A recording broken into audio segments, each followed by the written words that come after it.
Is the trad wife trend empowerment or entrapment? Transformational coach Alexis Artin joins us this week to talk about feminism, embodiment, and how women can reclaim their truth in the face of cultural expectations.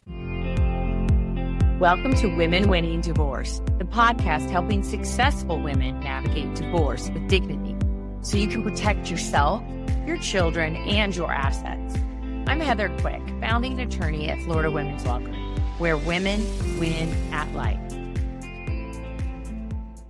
This week, we had Alexis Artin on the show, and we had a fascinating conversation about the trad wife trend, feminism, and how women can use embodiment to reclaim power and identity. I hope this episode offers clarity and encouragement to anyone redefining themselves during or after divorce. Stay tuned for the full episode.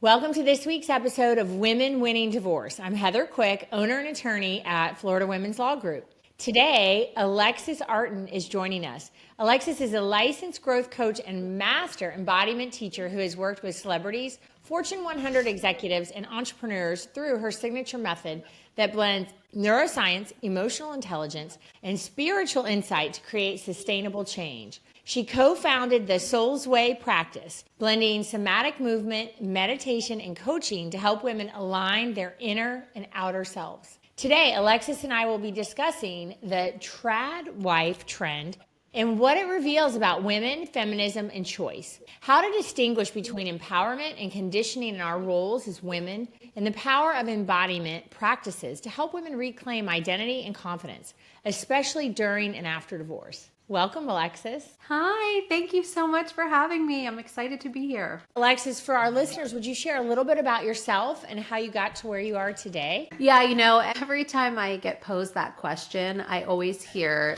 Whitney Houston's lyric, "I am every woman," in my head. And I think that is really the essence of it. I have lived so many lives. My existence this time around. I mean, I really feel like I have been the woman who has waited tables. I have been the woman who's ridden Greyhound buses.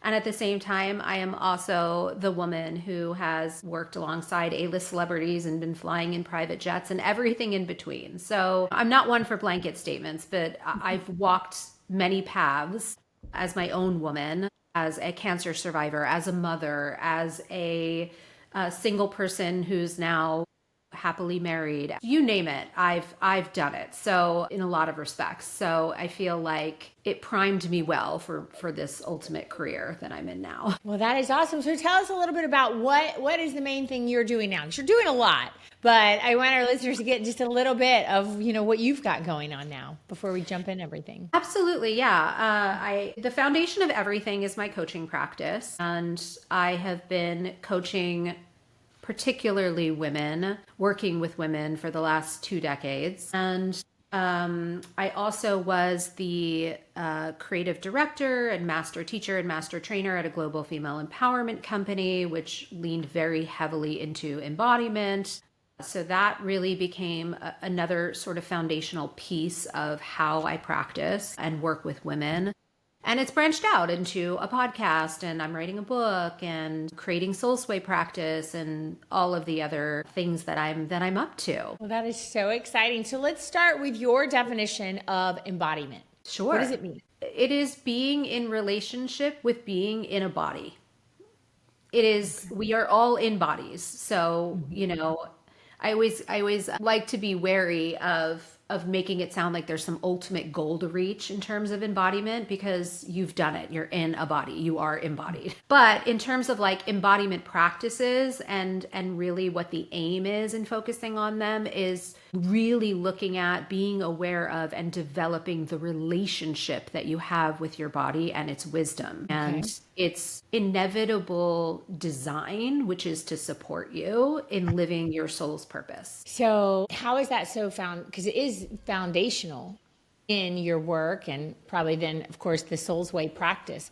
How does that happen? Like, what is it that makes it foundational to what you're doing? Well, I mean, ultimately, to make it a very simple analogy, it's sort of like a network of computers, if you will. You think about how we operate here in our embodied existence, right? We have body, mind, heart, and soul, right? And what we're doing is, just like in a network of computers, we're making sure that each of those computers is functioning at full capacity, that they're not running viruses in the background, that there's not a weak link, that all the computers are talking to each other and syncing appropriately so that everything is working together as they should, right? They're all complementary aspects of self. And so are we utilizing them to their fullest potential and running them at their highest operating system and allowing them to collaborate in the way that they're supposed to so that we can live our best lives? So I'm guessing, I don't know for sure what your answer, that this is part of the Soul's Way practice, right? To Absolutely. help us get all of our operating systems and everything at optimal level. Absolutely. Absolutely. It's just like if a computer is down, you've got to pay attention to it. Otherwise, the entire network is going to suffer. So it's about taking the responsibility to, not just focus on, like in our society, we tend to put mind over matter, right? Not just focus on overcoming because we are, mentally forcing something, but rather paying attention to the entire system. The mind will lie to you all day long, but the body can't lie. So what master are you serving? Sometimes we're serving the wrong master, and that's why we're not getting the results that we ultimately would desire or would bring us to our fullest potential or what's possible for us. We'll end up suffering a lot of times because we are ignoring the underlying issue. And is that what you do within? Just, I guess I'm wanting to unpack a little bit more about the Soul's Way practice. So our listeners understand how does that, you using that and what you've created there to help people do that? Yes, absolutely. So really what we've done is we've taken somatics, we've taken meditation, we've taken mindfulness, we've taken movement, we've taken all of these different modalities, and we have, over 4 years of research and development, redesigned this over and over and over again until we got it to a place where it is now, where it's ready for the public, that it really merges working with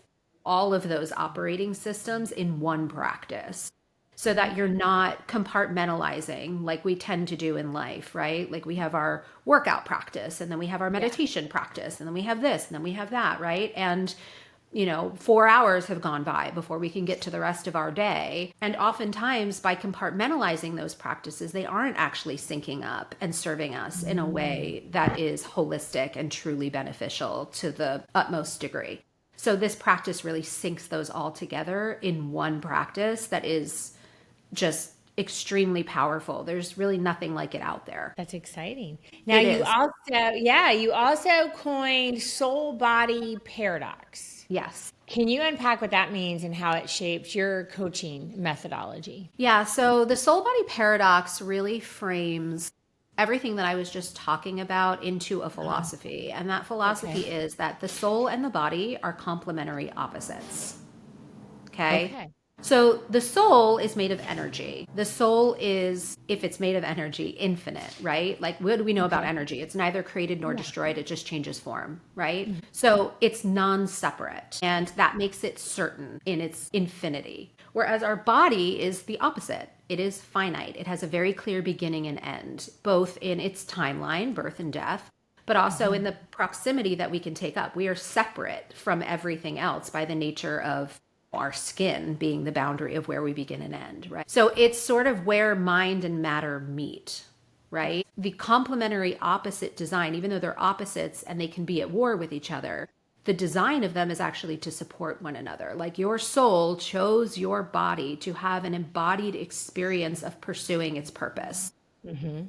And the mind and the heart are the bridge between those two things. The mind and the heart will either sync those things up, your soul and your body, so that they're working in unison and in harmony and equilibrated, or they disconnect and disjoint them. And that's when we start to experience things like suffering, like anxiety, like depression, like, fill in the blank. Right, All of the right. symptoms that show up as a result of those deeper feelings and deeper beliefs and patterns.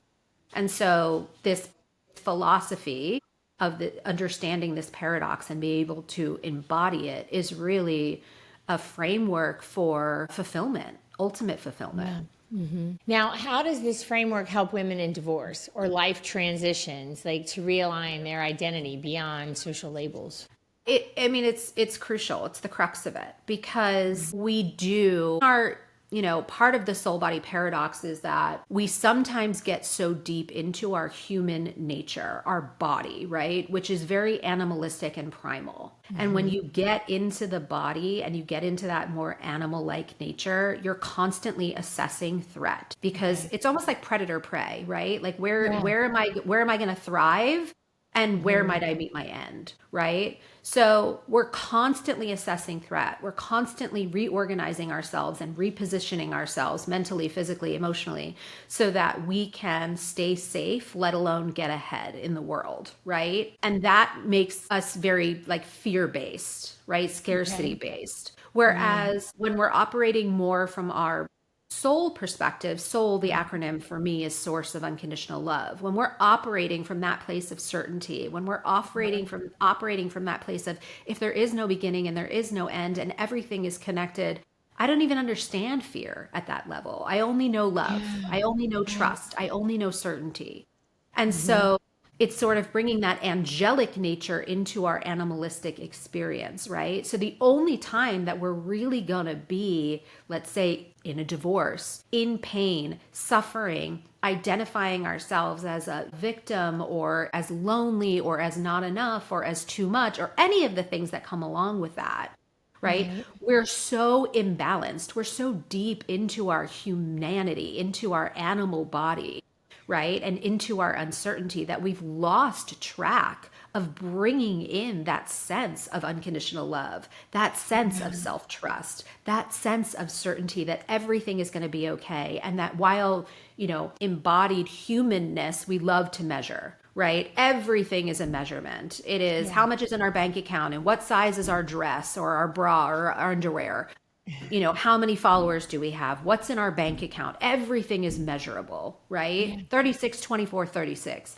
But in the end, right, like our soul is immeasurable. The value of each of us is uniquely immeasurable, but we're trying to measure it all the time, which is bad math.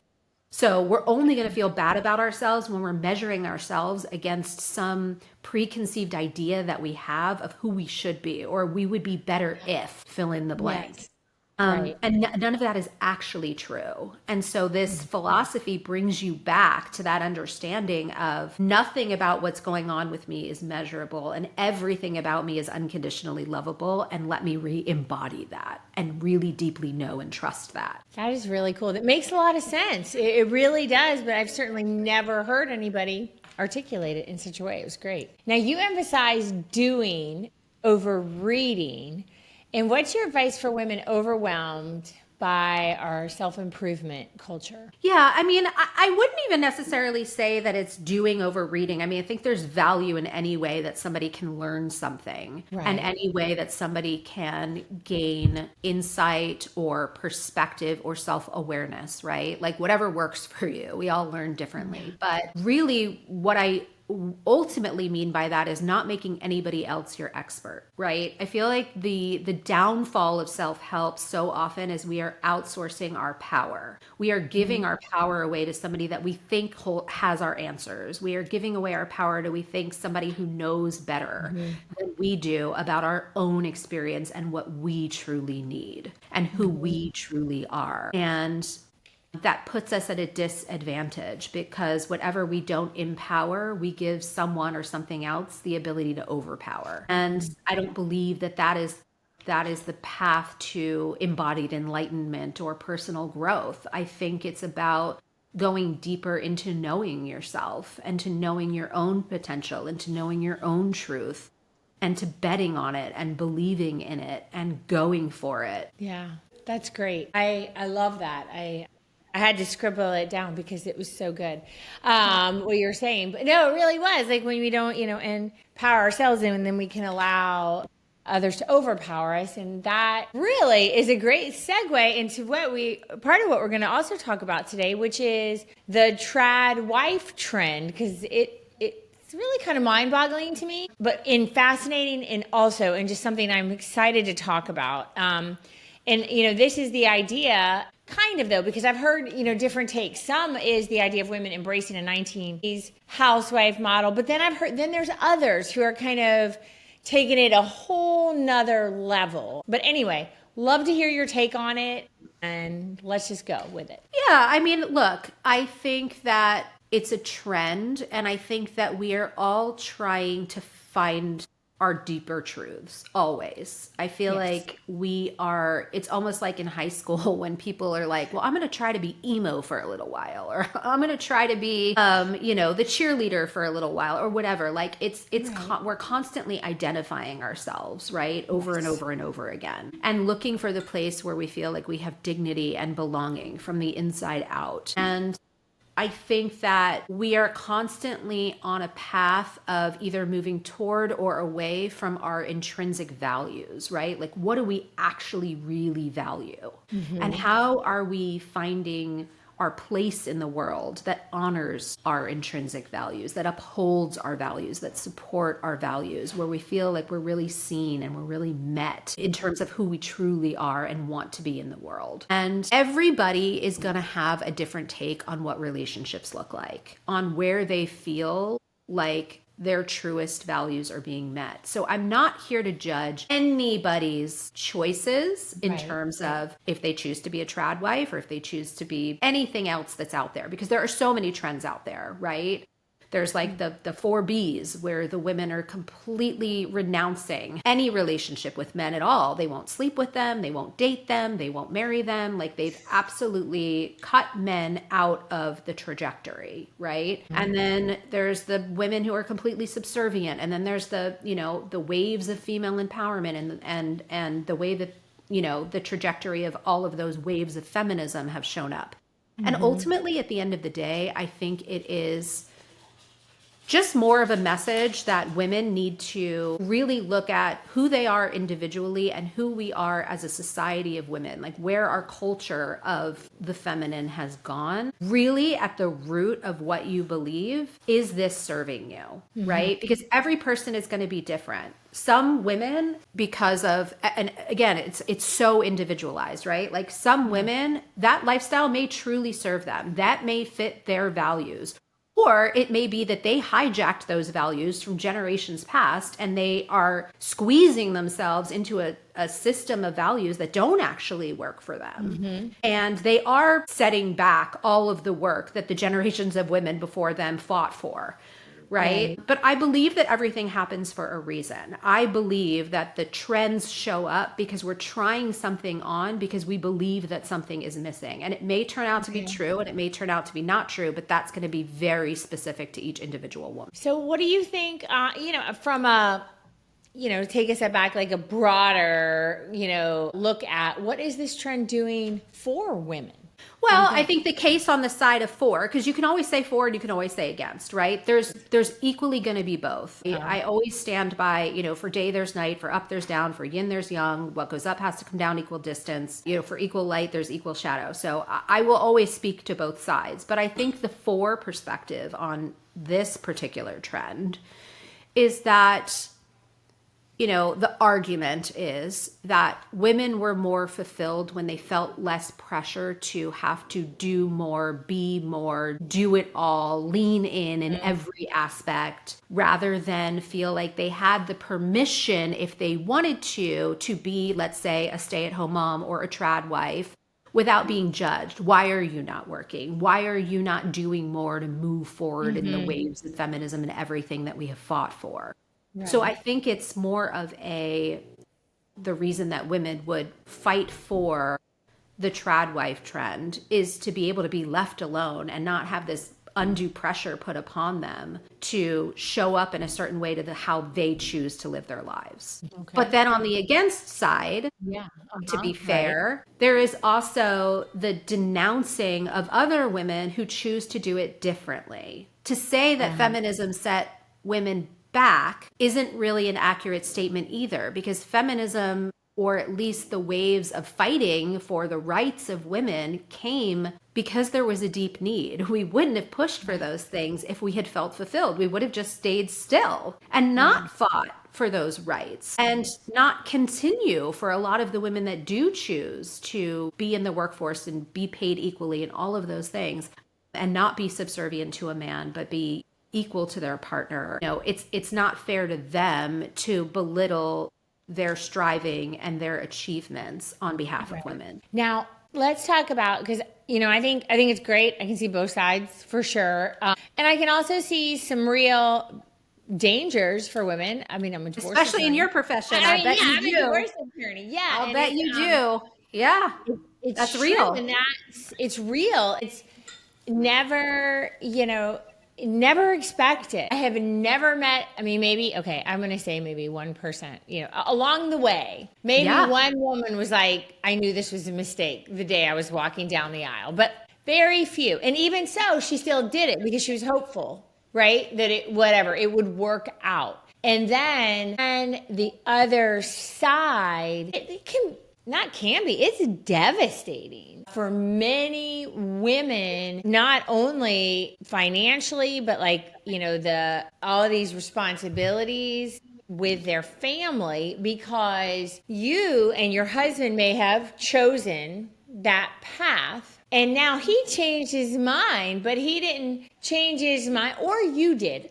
Regardless, right? But let's talk on the right. He changed his mind, and without any opportunity for you to have time to prepare yourself to be that person out in the world. And the law is like, okay, well, go get a job. That's great. You spent the past, 10, 15 years doing this.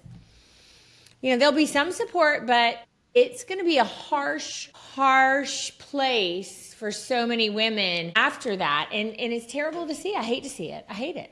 The laws of, I can only imagine, in favor of men financially than women. There was a time when we could really get what I felt like was adequate compensation, adequate support for you because of what you sacrificed for that marriage and everything. But they have really changed so much and the men have fought for this, to pay less in support of their ex-wife, and also to have more time with their children, which is kind of what you put a lot of your, life's work into with this trad wife. And now who the heck are you?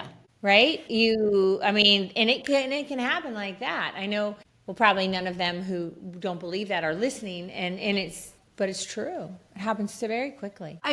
Look, especially in your position, and all the women who are knocking on your door for your services are gonna have feelings about that, rightfully so. I can imagine from your perspective, boots on the ground, what this shows up looking like. And it is very much something where we cannot arm wrestle the universe, right? As much as, let's say, in my scenario, I've been happily married. I've been with my, husband for 17 years. We've been married for 13. I can't imagine a world in which he would ever come to me and say, I'm having an affair with my secretary and I'm out, or whatever. Like, there is no world in which I can imagine that. And yet I also know, by the nature of what I do for a living, and also just having a pulse, that could happen. It could absolutely happen. And, even if, he doesn't go by choice, like, God could take him at any time. Like, you have no control. Me trying to arm wrestle the universe, puny little me will never win against the universe. I have no idea what's coming. And so it really does fall to me to know the only thing that I can be 100% truly responsible for, truly trustworthy of, is myself. And the fact that from the day that I arrived until the day that I leave, the only person that is going to be my ride or die, like without fail, by the laws of the universe, is me. And so what am I doing to make sure that in any moment of my own life, I feel whole. I feel fulfilled. I feel strong in the things that particularly I value the most. Now, let's say one of my highest values is finance and being financially secure. Then what am I doing to make sure that no matter what, I am financially secure? And that doesn't mean that I have to go out and work, but then I definitely need to have an agreement with my husband. If he's the one making the money and I'm the one at home taking care of the kids and making a beautiful home and all of those things, that there is something in place that absolutely upholds my highest value and my certainty that financially I will be secure no matter what. And if that is not in place, then I need to start looking at putting things in place that will absolutely solidify that for me. And that is true in all areas of life, not just financially, right? Right. Like I'm using that as an example of we really do have to take on a sense of responsibility for our own fulfillment and our own certainty outside of any relationship that we have with anyone else. Yeah, I agree with you completely on that. And I also think, and that's where I love what you said, like what are, your values and how are you making sure? And that's the thing, because you can. Yes, ladies, they do have to be legal documents, but it's, because one way to look at this, and I would suggest that a lot of maybe what the trends and some of the certainly more popular trends, TikToks, whatever, these women are probably making money from that. So that, let's be clear, they are promoting something, which is great. And they are hopefully profiting from that and making, it's kind of a savvy decision, right? You put this persona out there, it gets followed, and now that has given you an identity that is also, could be looked at as work, but as income. Because I like what you said as far as, the universe does control. Like, he could be gone tomorrow. And do you even know what you would do? So, because that's the whole other thing. And so I feel like, part of this trend is like, well, but are you having really good conversations? Do you know the financial situation? Or have you adopted this learned helplessness? And yes. Because what you don't empower, someone else or something else will overpower. And so it is you standing in your birthright to have a full working system in your favor in every area of your life that will support you no matter what the circumstances are, right? Things change on a dime. I got a diagnosis call that I didn't see coming and everything changed, right? In one phone call, everything changed. But I had already a full system in place to support me through that massive circumstantial shift, right? What if I didn't have those things in place? What if I didn't have my financial house in order?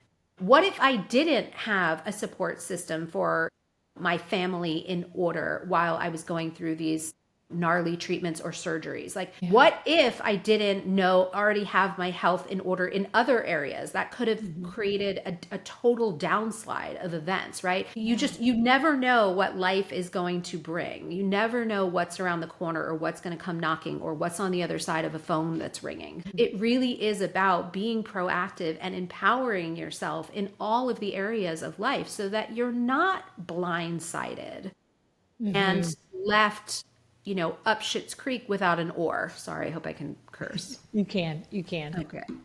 Well, and that is just an accurate description. And I don't know. And I just feel like too often we're not having these I don't think they're hard conversations. Some people may receive them, but it's honest and it's based in reality, because we all know, like, we don't know when our time, we cannot control everything, and that is so important. And your values of your family and what you've invested in your time, but have you given up your power and understanding of the finances and, the livelihood. Because if something happens, what are you going to do? How then are you going to take care of your children? Well, yeah, I mean, it's sort of like a really great analogy for this is sort of like we all have car insurance. It's actually required to have car insurance. You can't drive without car insurance, right? Right.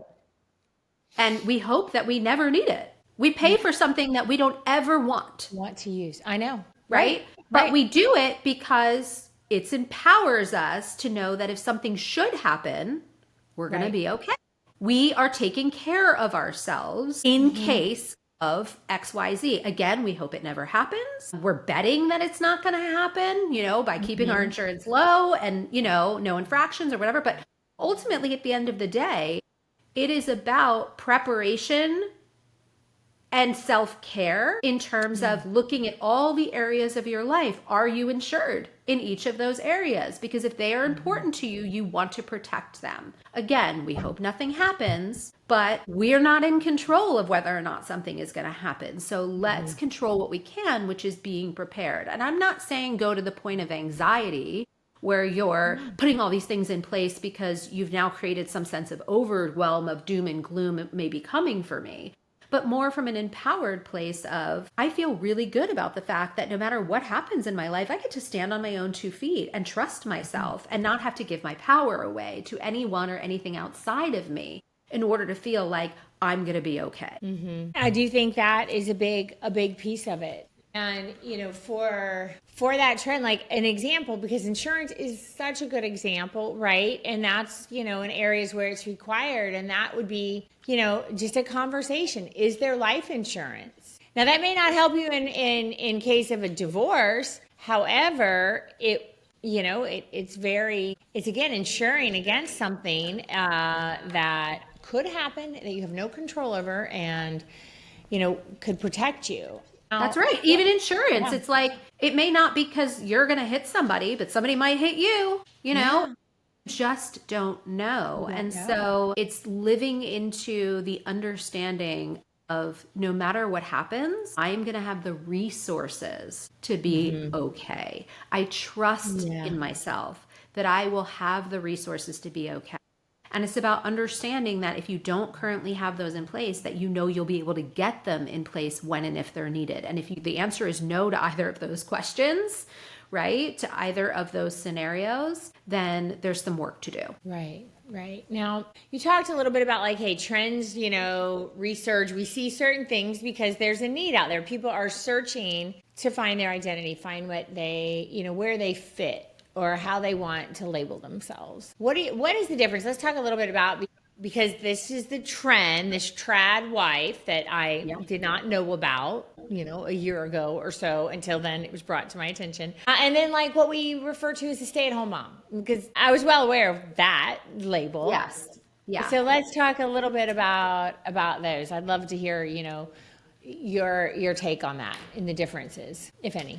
I mean, what I find really curious about it is how much of the trad wife trend is really driven by the external gaze, if you will. Am I doing this privately, in the sanctity of my own home, because this is really what I love and really what I value and really what I believe in, and I'm living those values out every day, with my husband, with, if I have children? Or am I doing this on social media? Am I doing this with a group of women who are all doing it together because of, I love the aesthetic of it, or I love feeling like I belong with other women who share a sense of my values or who celebrate me for falling, into place with this trend.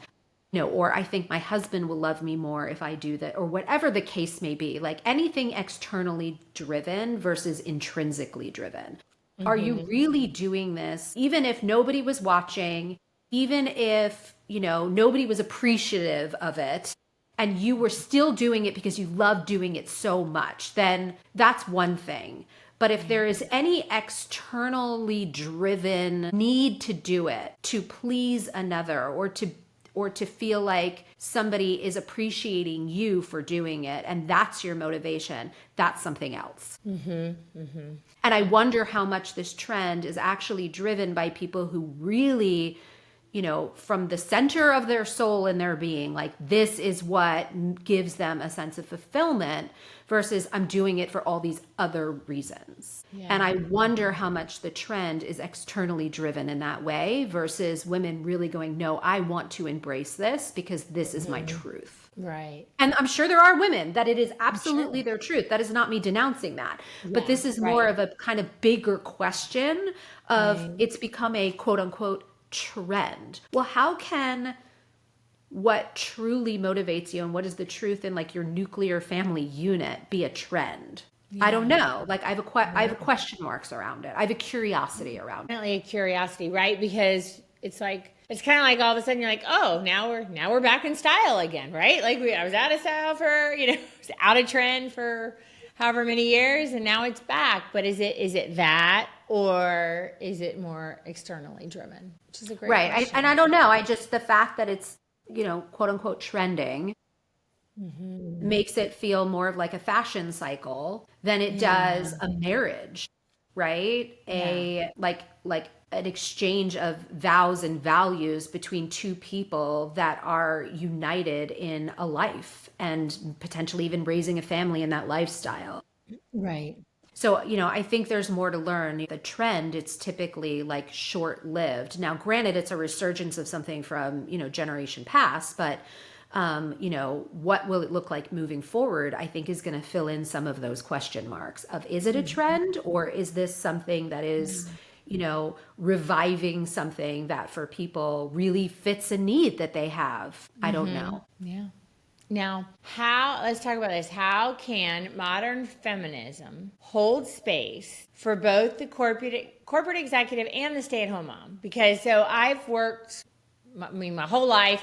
There were periods of time where, you know, when the kids were little, maybe I wasn't full-time, but I always saw that just, you know, a drop off or whatever. Sure. And, you know, I think a lot of women feel that. And yet, because you're like, oh, she's, you know, she's the room mom or, you know, my kids, why can't you be at home all the time? And then COVID hits and they're like, we don't want you around that much, you know? So it's like, yeah, it's not always what you want, but it was different. Yeah, I mean, space for both. Yeah, I mean, what comes to mind for me is I think back to like, you know, more ancient civilization, thinking about, you know, tribally how women were all together. And, you know, as the men were off hunting, the women were dividing and conquering amongst themselves, right? And each woman had a role. Like some women would take care of the children and some women would go hunt the berries and some women would be cooking the food. And so, you know, each one of them had their sort of role, but it was all amongst each other. And there wasn't a divisiveness. There was functioned as a unit, like almost as a singular cell. And somehow our culture has been eroded to the point where if one woman is off gathering the berries and the other woman is at home taking care of the children, it's become a competition rather than a, you know, a celebration of each woman playing her role in society in terms of living out her values. If this woman is really good at staying home with the kids and she loves doing that and she thrives and she feels fulfilled doing that, why would we compare ourselves to her or criticize her if what we're doing is going off to a corporate job?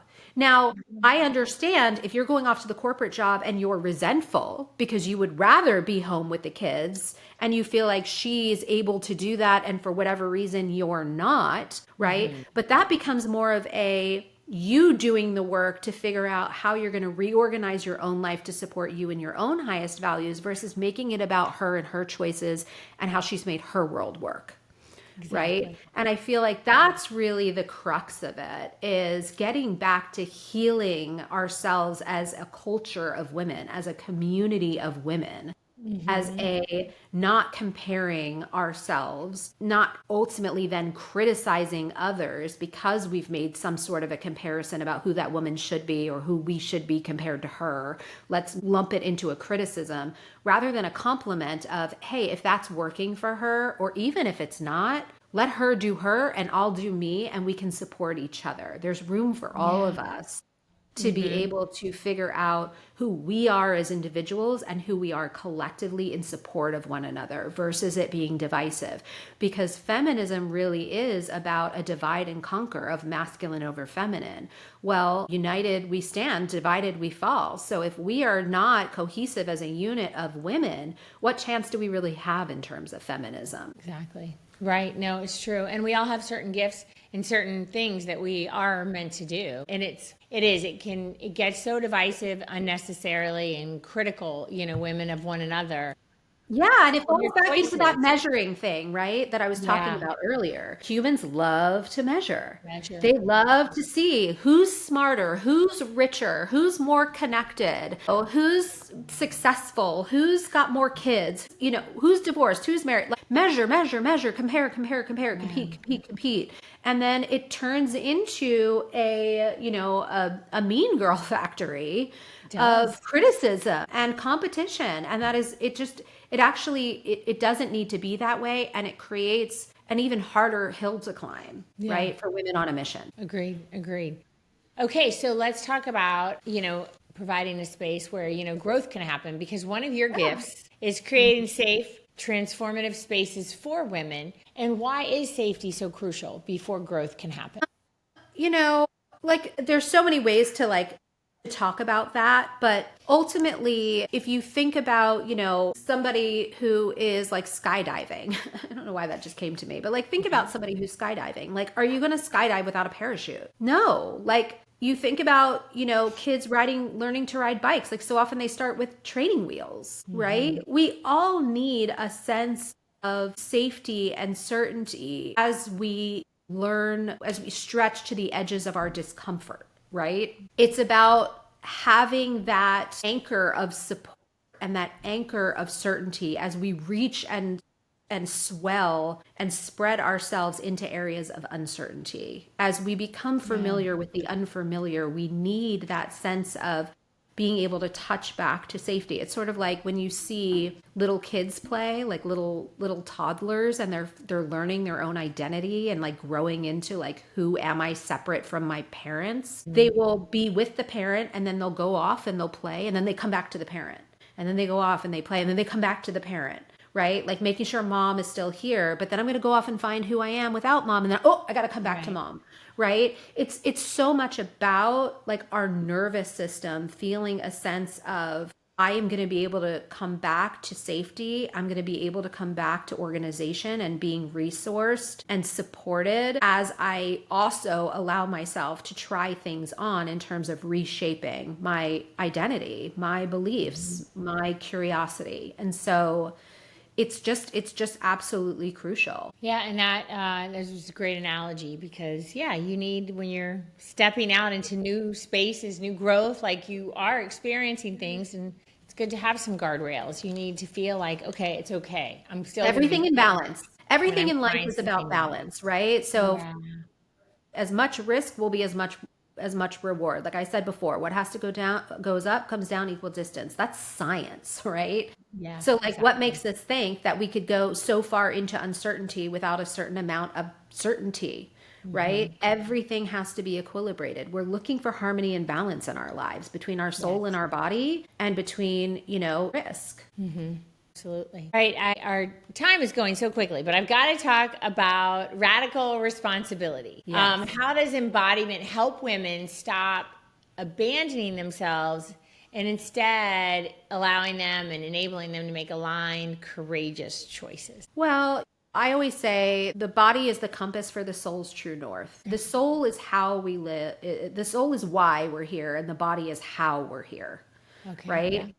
Our soul chose this body to live out its mission. And how dialed in, tuned in are we to living in alignment with that true north? And so the more we come back to the wisdom of our body, again, our brains will lie all day, but our bodies can't lie and our soul can't lie, but our mind will lie and our heart will follow suit. So what are we doing on a daily basis, on a moment to moment basis, in terms of being present and being really tuned into and in relationship with and deep dialogue with? I mean, 80 to 90% of communication is nonverbal. Yeah. And that's happening externally and internally. Like, how aware are we of those conversations that are happening? 9 times out of 10, we're not. So we are going to live whatever truth we choose. And so how effectively are you making those choices, and what are they based on? To me, coming back to the wisdom of the body and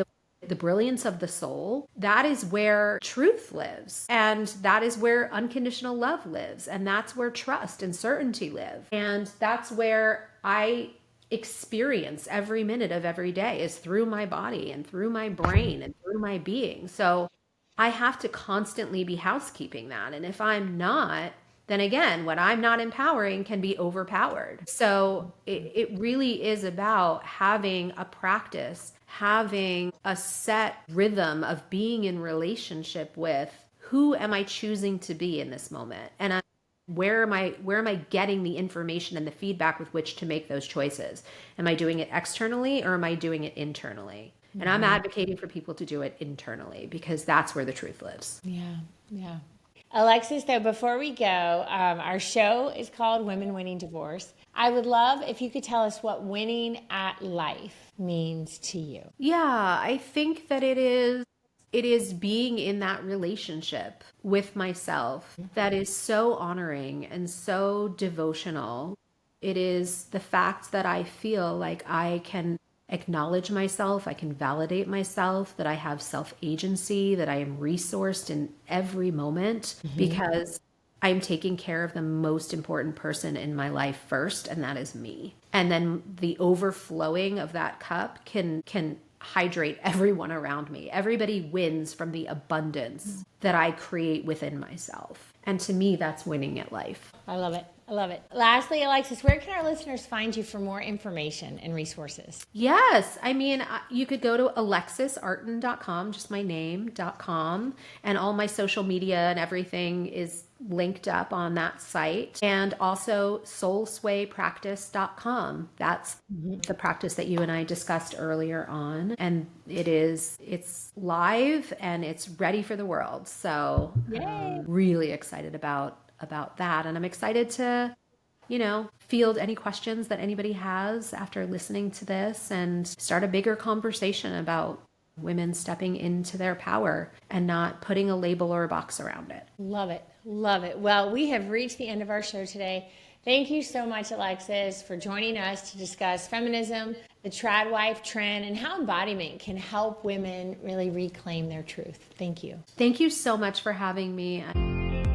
Listeners, if you or someone you know in the Northeast Florida area is going through or even thinking about divorce, you're not alone. Taking that first step can feel overwhelming, but it doesn't have to be. Our newsletter is filled with actionable advice tailored to guide you through this process. By signing up, you'll gain the tools to face the unknown with courage and see if we're the right fit to support you during this life-changing time. Don't wait. Click the link in the show notes, fill out the form, and take the first step toward building a brighter future today.